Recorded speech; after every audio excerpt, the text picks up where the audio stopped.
when you're walking, there's a point where you're actually falling forward and you put your foot at just the right spot to catch you and allow you to then swing over that foot and put the next foot down.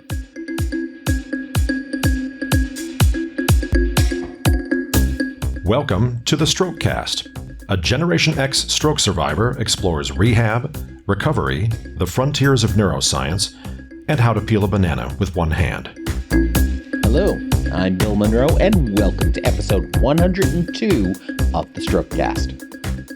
In this episode, I talk with Dr. Kyle Reed, the director of the Reed Lab at the University of South Florida, about his innovative iStride device and how it can potentially make a huge difference for stroke survivors that have trouble walking even, years after their strokes. Some of the preliminary research on this device has been pretty stunning in its results, and we'll talk about that in greater detail. But before I get to that, I do want to point out that we recorded our conversation before all of the George Floyd and anti-police brutality protests sprang up around the United States at the end of May 2020 and into the beginning of June 2020. I mention that because we do spend time talking about protests, but it's the Hong Kong protests that were happening at the end of 2019 and into the beginning of 2020. And we talk about the impact those protests had on folks with disabilities and really about just some of the challenges that go around with that. It's really interesting to listen to that now in light of the protests happening in the US. Social unrest can really have a disproportionately negative impact on folks with disabilities.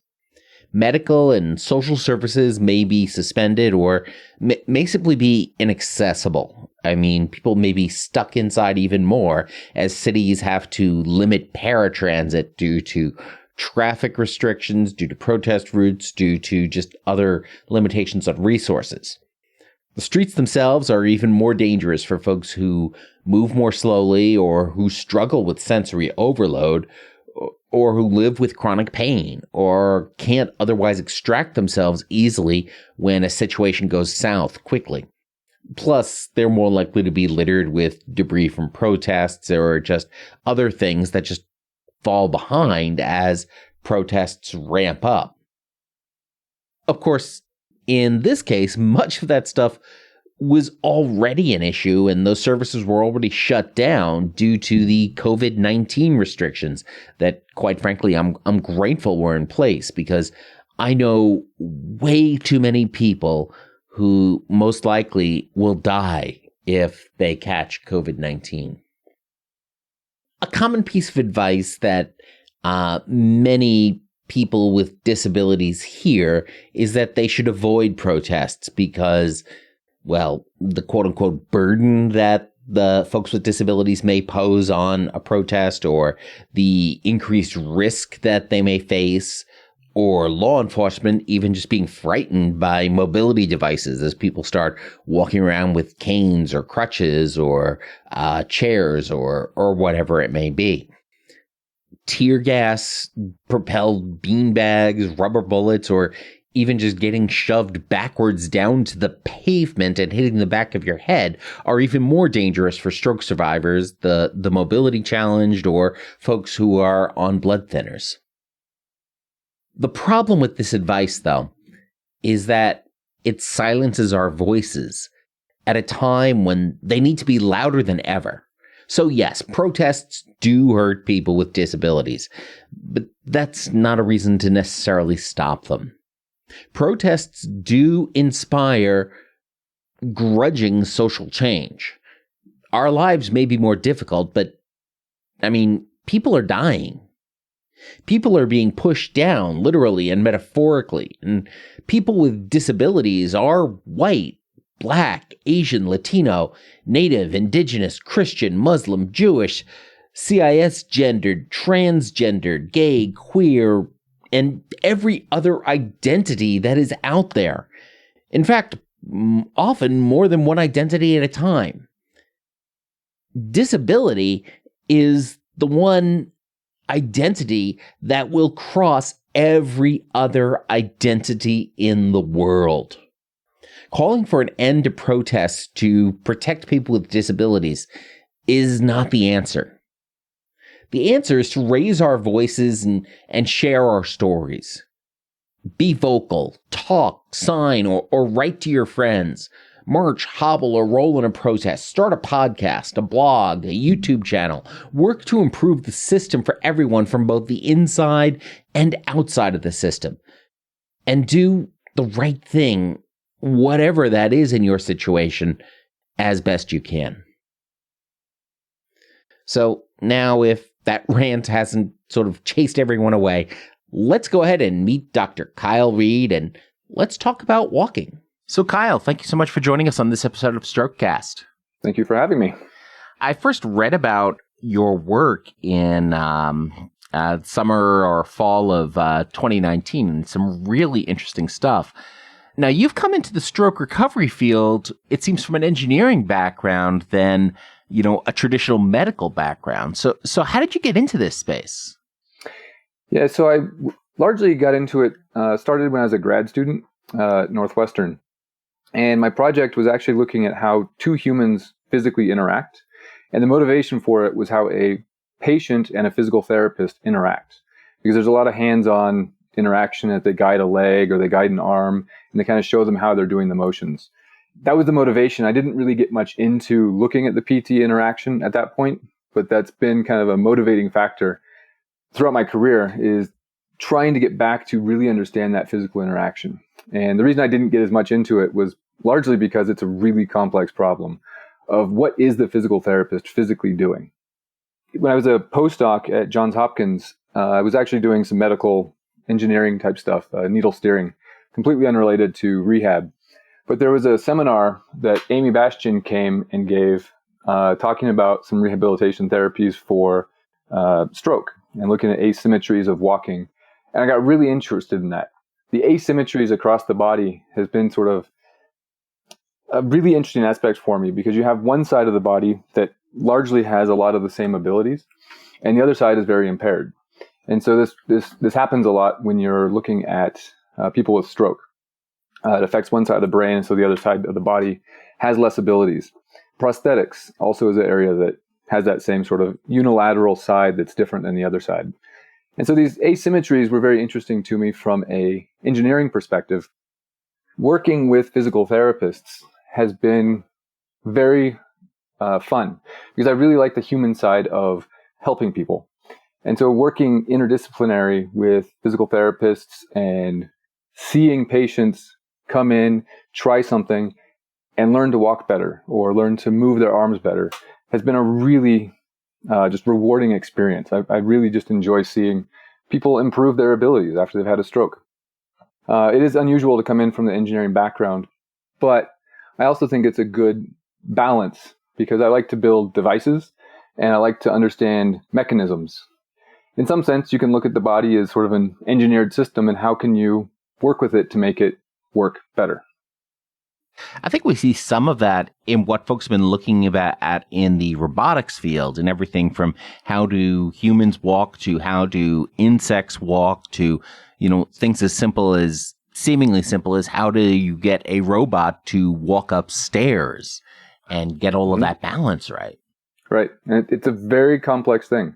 If you look at walking, it's a very complex set of dynamics. For example, when you're walking, there's a point where you're actually falling forward, and you put your foot at just the right spot to catch you and allow you to then swing over that foot and put the next foot down. And getting robots to do that has been very complicated. A lot of the early robots were what they call quasi-static, where they were stable at any point. And so they would slowly put one foot forward. When the next foot came down, then they would shift their weight to that foot and move the back foot. But that's not at all how humans tend to walk.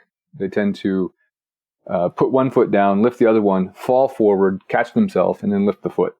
So it's been an interesting combination of looking at how people are trying to figure out the robotic side, understanding the bio-inspired aspects of, like you said, the insect walking. And those have inspired a lot of other types of robotics, like rescue robotics, where people are using some of those insect walking to get over very complex terrains.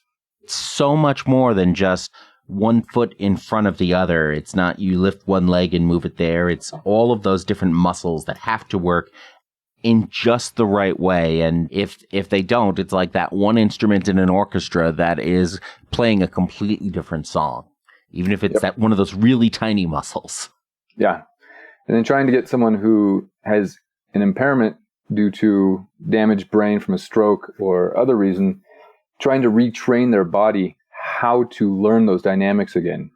It's not quite the same as how you teach an infant to walk, because they have their brain is different and set up to learn it. And so when you're older and have a stroke and you have to relearn it and get around that damaged part of the brain, it really makes for a complex set of dynamics to learn. And especially when we're talking about chronic stroke survivors more than a year out. I know, for example, the way when I walk now, it's not just my affected side that walks differently. It's my unaffected side as well, which has had to compensate and had to change its gait and had to do things very differently just over time of having to get around, and has learned its own habits. Right. And that can actually cause other problems down the road because you're not walking in that symmetric way. And so you're putting different stresses on the joints. And so that can actually lead to lots of other osteoarthritis and lots of other problems down the road that can cause secondary issues if you have a very asymmetric gait or if you're compensating in very large ways. So we see that a lot with people in stroke and also people with prosthetics, where they have to change the other things, other parts of their body to compensate for that one that doesn't quite have the same abilities. Right. Suddenly that side of my body is dealing with a lot more weight. So yay, something to look forward to in another 10 or 15 years. Well, there's ways that hopefully, well, we'll get into it, but there's ways that I think can help to mitigate a lot of those problems. Right. And so the iStride is a very interesting device for helping to address these gait challenges. So what is the iStride device? So in a sense, the iStride device is a shoe that you wear. It generates a very specific type of motion. When you go to take a step, you put your foot down that's wearing the iStride device, and it actually pushes your foot backwards. So as you shift your weight to that foot, your foot actually starts rolling backwards on the ground around 20 to 30 centimeters. Depending how you have it tuned. The idea of this is that it is going to exaggerate your asymmetry. And so it's a little counterintuitive in the way that it works, but you actually put it on the healthy foot. Because what happens is when you have an asymmetry, you tend to, well, there's a couple of things going on with it. You tend to want to stand on your healthy leg more because you have more support. You have more ability on that leg, and so it's more stable. And so this shoe is pushing that leg backwards and making that step shorter, and it's exaggerating the asymmetry, because what happens is when you take a step, your healthy leg is down, and you want to you end up taking a longer step with your other leg, and then you kind of hop over when you're on your impaired side. And so what this does is make that asymmetry much, much worse, so that when you take it off, you have to you're basically learning to compensate for it. And so it makes that asymmetry worse in the sense that your healthy foot goes much further back, and then you have to take a much longer step with it. So when you're taking that longer step, you're actually spending more time on your impaired side. And that's really what we want to train, is to have individuals with stroke spending more time using their impaired side, because they have a tendency to only use the healthy side. And so this really exaggerates the existing asymmetry so that when you take the shoe off, you have a more symmetric after effect. Yeah, I know, like when I'm standing still, for example, I have to, consciously make sure I put more weight on my affected side, just to, because all of my therapists always talk about the importance of weight bearing. So it's one of those things we don't do by default. So it essentially sounds like it's making the unaffected side less effective for walking while wearing it, to force the affected side to step up, so to speak. Exactly. It's a good summary of it. And there's actually several pieces to it. So the initial way that we designed it to work was based on something called a split belt treadmill, where it's a treadmill that has two treads going at different speed. And so that's where the idea of moving that foot backwards came from, and the exaggeration and after effects. And so that whole realm has been studied pretty well. But there's a few problems with what happens on a split belt treadmill. One big one is you don't actually learn to walk over ground as well when you get trained on a treadmill. And it's an interesting effect that if you ever come up to a escalator or a moving walkway that's broken, so it's not working, if just step to the side and watch people as they step onto it, because it's a little bit amusing. Because what happens is, over many years of walking onto this moving walkway, people have learned that they need to shift their body forward because it's going to accelerate them. Now, when it's broken, their body is saying, ooh, there's a moving walkway coming up, I need to lean forward. Even though it's broken, they consciously say it's broken, I don't need to worry about it. But their body's so used to that environment that it leans forward, and people often stumble for a couple steps after that. It's so ingrained in them. And this context awareness it's a subconscious process that you are learning in the environment you're walking. And so the iStride device actually allows you to train over ground. And so you can train in the environment in which you're actually walking or going to be walking. So if you want to train outside on your sidewalk, you can do that. If you want to train in the hallway down the clinic, you can train there. And so it's taking that one of those ideas and making it more effective. And there's a couple other aspects to it. The backward motion is generated by you pushing down, and it actually has a little bit of a height drop. And so as you go back the 20 or 30 centimeters, your foot is dropping about half an inch to 1 inch, depending how we have it configured. And so that height change, lots of other studies have looked at things like shoe wedges and shoe lifts that can change how you're walking because they change the height of one foot. Similarly, you add a weight to it. And if you just simply put a weight on one of your feet, you'll change your gait pattern. And so lots of people have looked at how weight on feet can change. But most of these people are looking at it from one aspect of only changing weight. One of the interesting things about the iStride device is that we're changing all of these different things. So we're adding a height, we're adding a weight, we're inducing an asymmetric motion, and some of this leads to, in some sense, we're destabilizing the non-affected foot, kind of like what you were talking about. And that's causing you to move over to spend more time on your affected side. And that's very similar to a therapy called constraint-induced motion therapy, where people basically, they use it a lot for upper limb, and it hasn't worked as well for lower limb. But they basically would tie your unaffected arm behind your back. So if you wanted to eat, you had to use your affected arm. And this actually turns out to be a fairly effective way because you have no choice. You have to use that affected arm. And so it forces you to use it. And there's a little bit of that same effect showing up in the iStride device. And another interesting aspect is this shoe is completely passive. And so there's no motors, there's no actuators. And so it's completely based on you stepping down and your body weight generating that backward motion. And this is good for two reasons. One, it puts you in control. So if you want to go slow, you can slow down and slowly shift your weight. If you want to go fast, you can go fast. But another interesting one is it has a little bit of variability to it. So it's not perfectly consistent each time. And this is actually a good thing because when you're walking, the ground beneath your feet is not always perfectly consistent. Sometimes there's a rock, or sometimes you might slip a little bit on some sand. And teaching you to walk with that variability built into it will prepare you better for real life walking. So it has a lot of these different mechanisms that are kind of built into it that are allowing you to improve your gait. And one thing we hypothesize is that different people need a little bit different aspects. So the constraint-induced motion therapy, for example, might be what one person needs more of, whereas the asymmetric motion and the height change might be what someone else needs. And so we found that in some of our studies that this has a fairly good response rate. People a lot of people are responding to it. And I think it's because it has a lot of different therapies built into it. With every stroke being different and everyone's deficits being different and the way everybody relearns being different, addressing all of those different things at once really has an opportunity to hit just what a particular person's challenges are.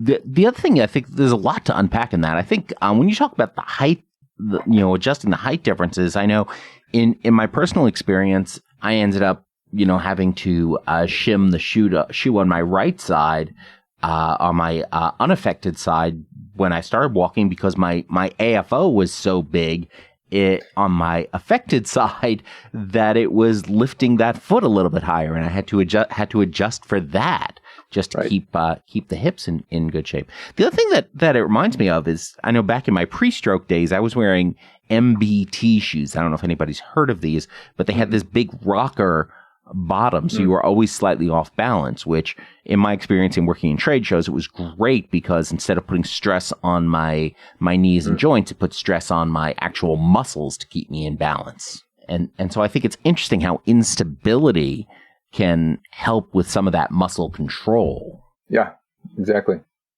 And actually, the rollover shape you talk about is very related to what people build into prosthetic feet. And that rollover shape is very important because your ankle does a lot to adjust and change that rollover shape. And then that instability, typically in prosthetics, you want to make it more stable. But like you said, in people with stroke, generating instabilities actually makes them work harder to learn how to walk better again. So you don't necessarily want to make things easy for the person. During training and therapy, it takes a lot of work. You want to push them and make them work to relearn how to walk. I think that's really important. You don't want to make things easy for the person. When we go to rehab, it's not to go to vacation. It's to go do work. Right. Of course, right now, nobody is going to outpatient rehab as we stand here in early mid-May of 2020 with COVID-19 going around and all these different home restrictions. So home therapy has become more important than ever. Is this something somebody can use at home today? We are having a limited rollout, so it's not widely available. We still have some safety issues related to home use that we're working out. And so we do have an ability to recruit people into kind of a partial study, partial rehab. Our goal is to be able to have people at home training with just a caregiver. So someone that can walk by them and make sure that they're kind of doing it correctly and not falling. We don't quite have all those pieces in place yet. And so we tend to have someone who's trained in contact guard. So someone that is trained to catch you and help you fall correctly if you do trip, because we want to see what are the safety risks involved in this. And so far we've had very good success in the trials that we've been doing. And so we are planning on getting to that point. What you're saying about the home therapy, it is so important. It's actually been a passion of mine for many years, is trying to get more rehabilitation therapies in the home. And with COVID-19, it is just making that point so much more clear, because the people that are needing therapy, they're at risk for other reasons. So stroke, they tend to be a little bit on the older side. And that's something that going to a clinic really isn't something that a lot of people want to do right now. So having the ability to train at home is so beneficial for so many reasons. One, you don't have to leave your home, and so you don't have to worry about wearing the mask and washing and the potential of getting infected by someone out there. But also, before COVID-19, I always argued that when you are going to the clinic, a lot of people with stroke tend to have someone go with them. And so then you have two people going, you have the driving time associated with it. Then one of the people is waiting for the other one to get therapy, and you have to drive back. And so between those two people, they can end up spending 6 hours of their time for 1 hour of training. And that just is a cost that doesn't really get associated into the calculations very much. Usually the costs look at how much does it cost for the time you're in the clinic. The travel time kind of gets excluded a little bit. And so if you can be at home, instead of going in 3 times a week and spending a lot of time going there and having someone else travel with you, you could have someone helping you train, and you could spend 30 minutes every day. So instead of 3 times a week, you get half as much training on a daily basis. And so you get the same amount of time over the week, but a little bit of training every day is much better than a lot of training periodically. And that applies to any sort of motor learning. whether you're learning to juggle, learn to walk, anything where you're trying to learn a little bit every day is much more effective than a whole bunch all at once. And so there's a lot of these benefits of home therapy. The cost goes down. You can get more training more often, and you don't have to go out and you don't have to worry about getting infected from all the other people that might have COVID-19 or something else. I really am a big fan of more home-based therapies. I think that's going to be a very important piece. And I think you asked if people can use this. So if you are interested in using this, I encourage you to contact Moterum Technologies. This is a company I've been working with to get this shoe available to lots of people. If you go to their website, it's moterum.com. That's moterum.com. They have a limited rollout right now, and they're looking for people to work with them. And so I encourage you to at least sign up for their mailing list so that you can keep up to date with what's happening with it. You can look more into it. So they're a good company that also they're one of the things that they're pushing into is telehealth. And so they have a platform that can connect people with stroke to other family members. And so if you have a father or mother that has stroke and you want to keep tabs on them, well, now you can start paying attention and log into a portal and see how well are they doing? Are they keeping up with their treatment? And having a doctor come and call you up and say, hey, how's it going? That's somewhat effective. Some people are resistant to doctors telling them what to do. But if you can get the family on board and have them come and help work with you and say, why aren't you doing your therapy? Family members can have a different way of helping and encouraging people to continue on. And so it's so the telehealth, kind of the social aspects, and then working with a home-based therapy, I think is a really it's going to be the future of physical therapy in my mind for a lot of people. Yeah, very much so. As more and more people become comfortable with technology and the technology becomes more widely available. And we're going to have all of those links over in the show notes over at Strokecast.com as well. So, I mean, one of the things that I initially saw when the news about the iStride really started to break was we saw some great reports coming out from the studies. And I always encourage folks to look at studies and to be skeptical because, well, there are so many folks out there taking advantage of just, whatever's out there. And the initial study sounded great, but it did just look at 6 subjects and without a control group. Now, they all got positive results, which was awesome, and I'll link to that study. But what should folks think when they look at the study on that scale? Oh, absolutely. I totally support you in being skeptical. Even though it's my study, I like it when people try to poke holes in what I've done. Like you said, there's no pill that you can take. There's no amazing cure that's just going to come, you do it, and you're going to get totally fixed. It takes a lot of hard work to do this. The 6 subjects was a pilot study. So that was the first one. And it is definitely a pilot study. So this was proving, does it work? Is it doing what we think it's doing?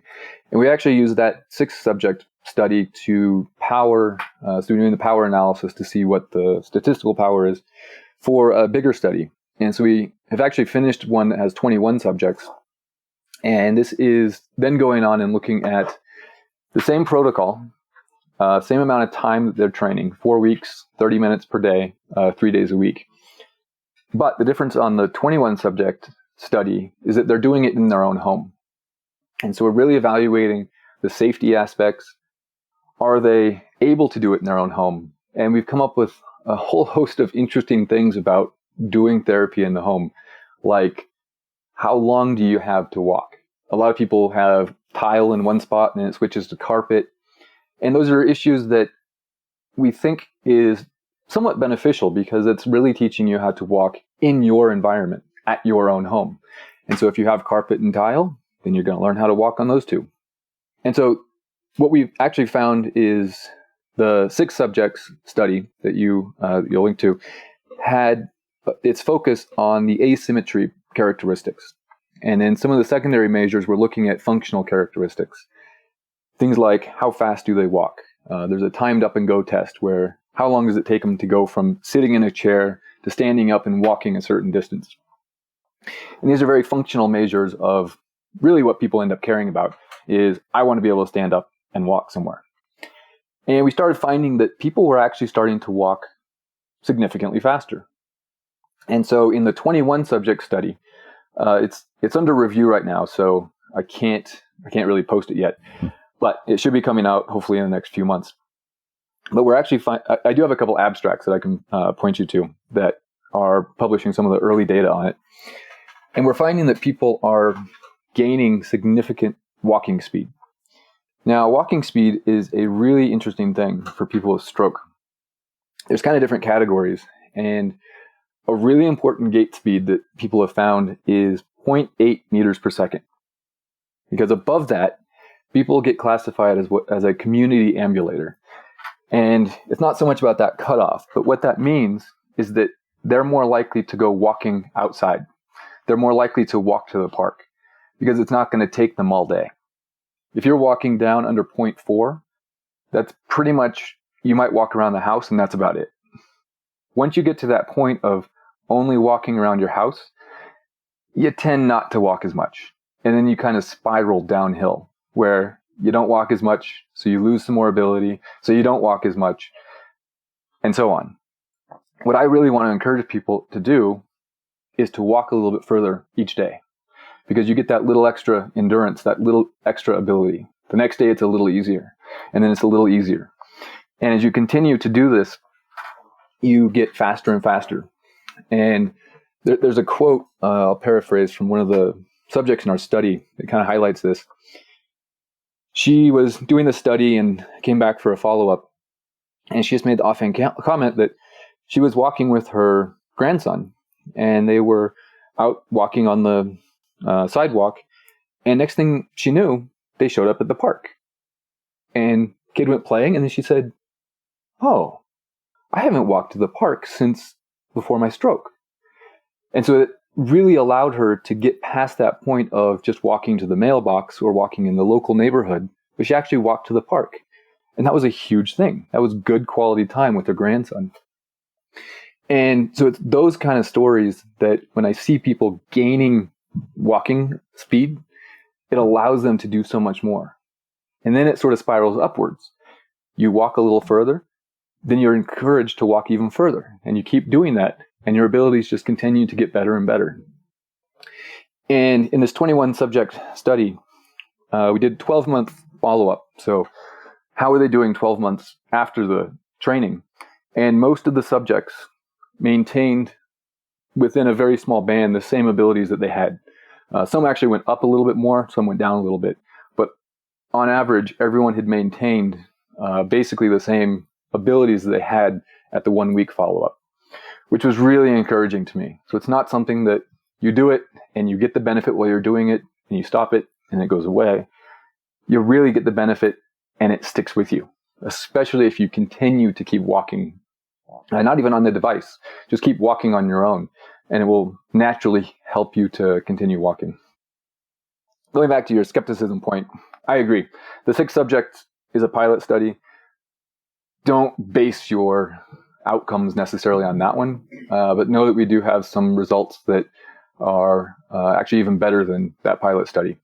I think what's really interesting is when you talk about the results lasting, that's one of the things that is very different in PT versus what most folks think about as exercise.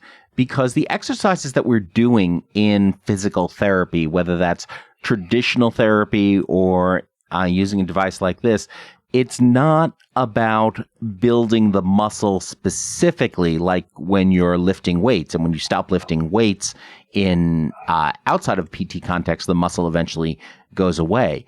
We're not building the muscle. We're teaching the brain how to use that muscle and rebuild those connections. You're not fixing the leg. You're fixing the brain. And I think that's a key difference that a lot of people don't think about.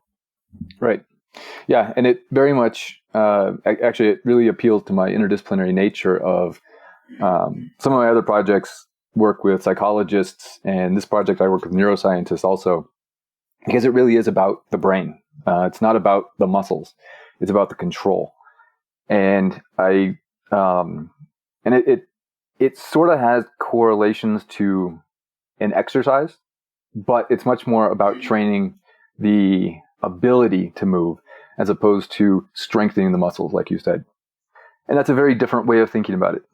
But it also kind of appeals, you asked in the beginning, I come from an engineering background, and how do you retrain? How do you teach? And so there's kind of pieces of machine learning that show up of how do you get the person to down the road have the correct walking pattern.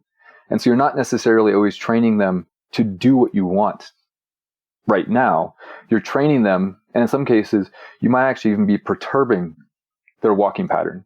So some people kind of get into a local minimum where they can walk, they can get around, but it's not good, it's not effective. And so if you can destabilize them and kind of mess up their walking pattern, and then you train them to walk correctly. And that's kind of the interesting way of thinking about it is sometimes you really need to kind of mess up the person in the beginning, reset their way of thinking about walking, and then get them going on a good path. And then once they sort of see the benefit of that walking pattern, then it just escalates from there. And they start doing better and better. You got to break the bad habits first before you can build the good ones. Exactly. So to shift gears a little bit, obviously your innovations here have been fascinating, but what's also fascinating is you spent late last year and the beginning of this year in Hong Kong dealing with the protests that were going on there, and it looks like they're starting up again, and the early stages of COVID-19 coming out of China. So, what was your experience like living through that as an American expat? It was very interesting being there. It was not the year that me or my family was expecting. My wife was actually born in Hong Kong. And so she was really excited about going back. I was really excited going back because as she's talked to me and I've learned more about Hong Kong, they have a really good healthcare system. People there don't always think that, but in discussing with people and comparing the way they do things and the way the U.S. does things, they're very different. The university I was at was Hong Kong Polytechnic University. Around November, the university got shut down because that's where the bulk of the protests were. They basically laid siege to the university, and I couldn't go into my office for about a month, I guess. And so it was frustrating from the standpoint of being able to do my research, but it was so interesting just seeing the politics and how other social events can really affect people that have disabilities. They do a lot of therapy on campus. So people come in, they have a rehab clinic, and they couldn't get therapy, just like COVID-19. People weren't allowed to go into the clinics, and so they were losing out on those abilities. And that was just devastating to me that people were not able to get the therapy they need, and they're kind of stuck at home. And so it kind of really opened my eyes that the U.S. has a good amount of stability. COVID-19 is kind of an interesting one that's not so much, but we don't get as many of those aspects that shut down things. I really started to appreciate the home-based therapy ideas much, much more during my time there. And then we actually ended up leaving early. So I got a Fulbright to do research over there. And January 2020, the protests were kind of dying down, but that was about the time where COVID-19 was really ramping up. And so my university ended up going online only. Couldn't go into my office anymore. I had limited interactions with people. And so a month later, we decided we were stuck in our apartment. Living conditions are much smaller apartments there. And we decided to come home early. Fulbright was very accommodating and worked with us to end the appointment early. But it was kind of a disappointment that it didn't work out the way I expected. So, but it was a very interesting aspect for my family to see what Hong Kong is going through right now. There are a lot of people that are suffering and they're looking to the future, and they don't like what they see. Yeah, absolutely. It's very tough. I think that's one of those things that we don't think about. We're just now, I think, starting to get a little bit more awareness of the impact of the social conditions, protests, challenges, some good intention stuff, but the negative impact it has on folks with disabilities to a different scale. We saw that with some of the online discussion, especially around the plastic straw bans here. Obviously, it's not the same thing as the democracy protests, but I think one of the things that's happening with social media is we're starting to hear the voices of more people with disabilities who are able to speak up and say, this is not all right. This hurts us. This kills us in a way that we haven't before. So you mentioned that the healthcare was a lot better than you expected in some respect. Is that based more on the British colonial model that impacted Hong Kong, or is that more of the mainland China influence on healthcare in Hong Kong? That's a good question. I don't know exactly, but I think a lot of it had its roots from the British system. They have much more. Well, kind of the way it works is everyone is guaranteed a minimal amount of coverage. And so if you break your arm or break your leg, you'll get a cast and you'll get the basic care needed. But if you get cancer, you'll get a drug to take care of you, but it's not going to be the latest, greatest drug. It's probably going to be one generation behind because that's going to be much cheaper. And so everyone is taken care of at a very basic level. But if you have more money and you want to pay for that more expensive drug, then you can. Or if you can buy the insurance, some companies provide it, or some people pay for it individually. And so it has an interesting aspect of universal coverage at a low level, but you can still add on to it. It's an interesting model for people because it pains me when I see people having to go broke to cover very basic things. That kind of applies to rehab, where you get some amount of rehab. And in Hong Kong and in the US, it kind of pains me about how little a lot of insurance companies cover for treatment. And so depending on your insurance, it could be anywhere from 3 months post-stroke of physical therapy up to a year. But very few of them go beyond a year. And the reason for that is historically people thought, people aren't going to learn anything after that. Well, I disagree a lot with that, because in the study that we've done, we have an average of 56 months post-stroke in our studies. And that's a really long time, but they're still improving. And so there's hope of being able to go and get better treatment years after your stroke. So don't just give up after that first year. Keep trying. You have the ability. The brain is far more plastic than what people have thought historically. So that allows you to learn. I guess both of them have their deficits. They're not perfect. Not everyone's going to get all the coverage they need. But some of the interesting points were just looking at kind of Eastern versus Western medicine. And so Tai Chi shows up a lot in some of their rehab. It's a kind of body motions, and it teaches you balance and various things. And so it's a very beneficial thing for keeping your body active. And that kind of thing is just ingrained in their culture.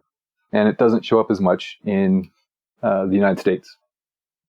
And so some of those things that are very socially driven are very beneficial for people learning how to regain motions. And so they work with people on those traditional medicine type things and tweak them a little bit, help them to work that into their life in a beneficial way, so that it becomes not, I'm going to go do therapy now. It's, I'm going to go do these activities. Oh, and by the way, that's going to help me. And as opposed to just going out and having a PT appointment, you go, you get it taken care of, you come home and you stop working. So it really is the keep working at it even when you're at home. I guess I've said it a few times, don't give up, keep trying. But I really want people to know that point. And that's kind of one of those things from the interaction between East meets West in rehabilitation, is working with blending those two different models of rehabilitation. And that's fascinating to see how that can come together. We're starting to see more. I know out here in Western Washington, we're seeing more acceptance of things like everything from mindfulness training with survivors to Tai Chi programs to acupuncture to some more of these not traditional Western care, to start seeing this be integrated into the care model and even funded by insurance in many cases. Yeah, and I think that's a great thing. Many of those are they don't fit the Western science model of how to study them. And so it's hard for people to study the effects of Tai Chi. But there are people around the world that are studying it. And I'm very happy to hear that it is becoming more popular in the US. I've seen some of it myself, but it's a great thing. And it gives people more opportunities to do things that they enjoy doing while getting the rehab. Because some of the rehab, frankly, is very boring. And if you can do something you enjoy while getting the therapy, that's all the better. So look for those other alternatives that you enjoy. And even if they're not as effective, you're still enjoying it. So that's great, because you'll probably do it more. And it'll keep you active and keep you going out there. So there's some really good benefits of combining those two methods. The Western medicine has some great advances in drugs. There's not so many drugs that can fix stroke. Other diseases, they have a bit more, take a pill and you can fix it. Stroke doesn't really have that. So I really think there's a need for both. I don't advocate for one or the other. I really advocate for integrating both aspects into a program. I mean, how is that time in Hong Kong, cut short though it was, how is that shaping the next chapter of your career and the things you're focusing on? I've always had a passion for home-based rehab, but I think my passion has been growing a lot over the past year. I really think that's the future. It's been kind of frustrating in that home-based rehab has not gotten a lot of academic funding. It's not something that really appeals to some of the federal funding agencies. I get a little bit here and there, but it's a lot of them really like the drug-based discovery. And I really see that actually right now with the COVID-19. All the calls are so much about developing the vaccine, developing drugs to help people. And those are great things, don't get me wrong. But all of it's going that direction. And there's very little looking at the effects of being stuck at home on individuals with disabilities. What can we do to help them? The tele-rehab. I really hope the funding agencies are going to jump on board with that, because that's a huge area. Just really trying to connect with people that are stuck at home and trying to see, how are they doing? What are they doing? I think there's going to be some interesting things coming out of people that are stuck at home that were getting therapy and are coming up with therapies of their own. And they're going to say, you know what? I can't do it at the clinic, but what do I have in my house? And they'll look around, and I think there's going to be some really interesting rehab therapies that people are going to figure out how to do in their own home with things they already have. Or maybe they'll buy an elastic band and do some things. And so trying to work with people to take the ideas of what they have and make them available to the masses for home-based rehab. So working with people that have disabilities and helping them to say, you know what, I really found this idea, and that really helped me during this 7 weeks. And being able to do that, I think then we could scale it up and say, well, what if we tweak it a little bit and it would work for this whole other population? So it wasn't really what I was expecting, given my time there. I was really expecting to come back and be more about integrating East and West medicine. But I've really come back with a higher aspect of looking at the home-based rehab. And I think some of the East and West will creep into it. But the focus is really on how can you get therapy at home. Excellent. Excellent. I think what's one of the things that you mentioned there too is you start asking how are folks with disabilities managing this. I think one of the things that's been really interesting too that'll help folks with disabilities is that we're seeing the broader population now stuck at home and trying to figure out, how do I manage this when I can't go out? And the anxiety and all of this other stuff around this. And when you listen to the people with disabilities community, it's the response is, yeah, this is what we've been living with for 10, 20, 30 years. And we've been telling you it's a problem. And now you finally believe it. Right. So I think that's great, and it's frustrating that it takes this kind of level of lockdown for there to be a broader awareness of the challenges that people with disabilities live with every day. Yeah, I totally agree. In a slightly broader perspective, people learning about people with disabilities and how this has been for them. All the people that are stuck at home, now they have to homeschool, so they become teachers. I really hope people start to value teachers more. There's a lot of things in different groups of people that this is really exposing. They do a ton, or they have something that's really hard. Let's help them. Teachers deserve our appreciation. People with disabilities, they need our help. They need to be able to do things. They need to be able to get out of their house. Let's help them.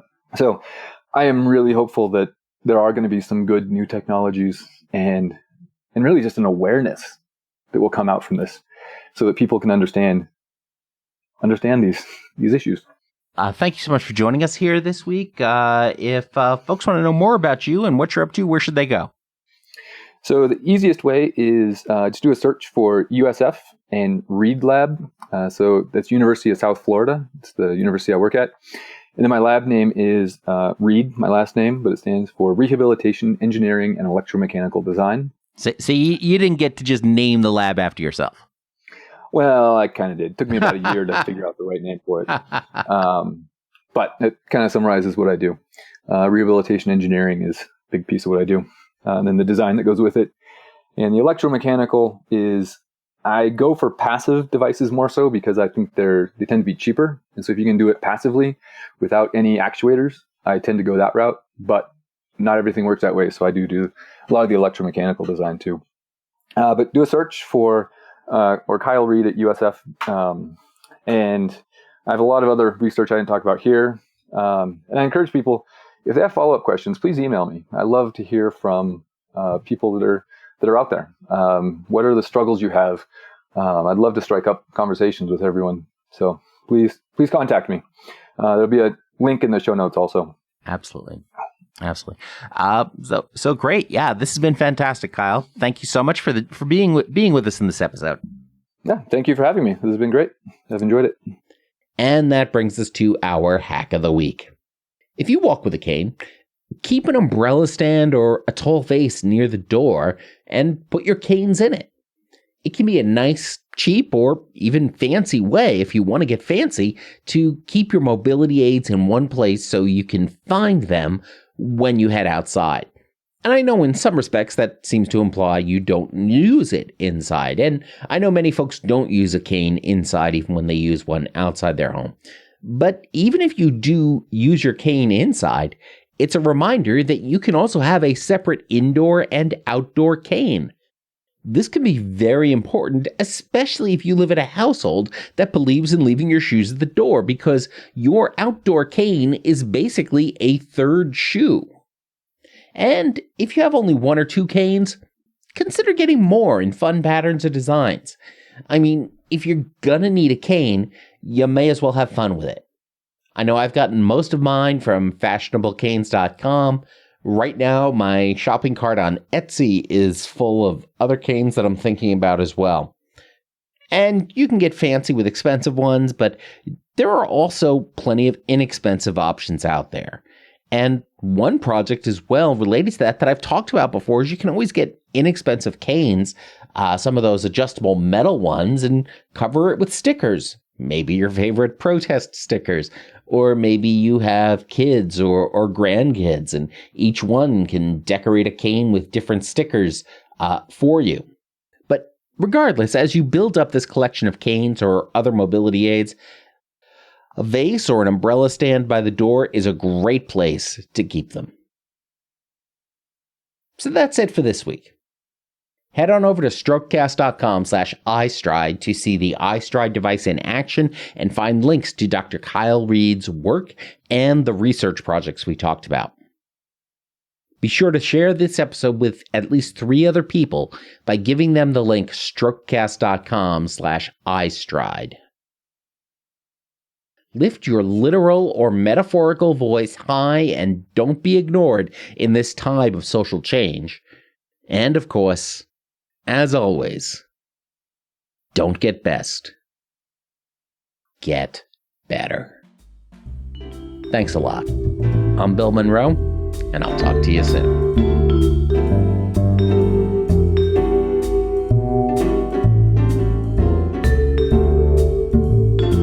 The Strokecast, Bill Monroe, and Bill's guests provide general information and entertainment, not medical advice. Please do not make any changes to your treatment plan or the execution of your treatment plan without first consulting your personal doctor or medical team. The Strokecast is a proud production of the Currently Speaking Podcast Network.